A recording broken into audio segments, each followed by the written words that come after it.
విజయవాడ పశ్చిమ నియోజకవర్గంలో కూటమి అభ్యర్థి సుజనా చౌదరి ఎన్నికల ప్రచారం నిర్వహించారు.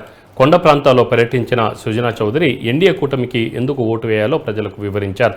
పశ్చిమ నియోజకవర్గంలోని 47వ డివిజన్ ప్రాంతం అంతా సమస్యలకు నిలయంగా మారిందని మండిపడ్డారు.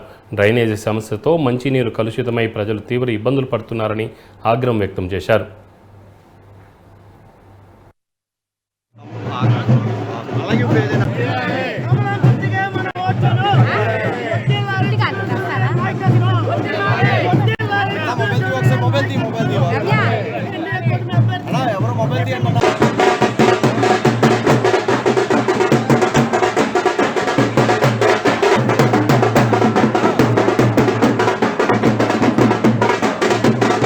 ఇప్పుడు ప్రభుత్వం చెబుతుందా అయితే ప్రజలే చూసుకోవాలి ఇది ఎంత పచ్చి అబద్ధం అనేది.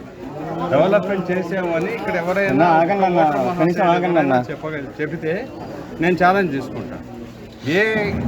ఏ సందులో ఏ డివిజన్లో ఎక్కడ చేశారో వాళ్ళని ప్రకటించమనండి.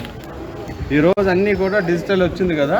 పశ్చిమ నియోజకవర్గానికి వైఎస్ఆర్సీపీ తరఫున మొన్న 5 సంవత్సరాలు ఉన్న ఎమ్మెల్యే గారు వారు మంత్రి కూడా చేశారు.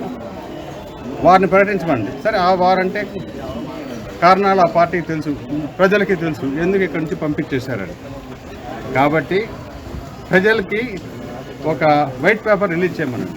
పలానా చోట పలానా కరెంటు తీగ మార్చాం, పలానా చోట పలానా పోస్టులు పెట్టి మంచినీళ్ళు ఇచ్చాం, పలానా చోట డ్రైనేజీ సిస్టమ్ ఉండేటట్లు ప్రజలకు ఇబ్బంది లేకుండా పలానా పని చేసాం, పలానా స్కూల్ ఆధునీకరించాం, లేకపోతే పలానా స్కూల్లో క్లాసులు పెంచాం, లేకపోతే ఉద్యోగ అవకాశాలు ఇప్పించాం, లేకపోతే స్కిల్ డెవలప్మెంట్ చేయించాం.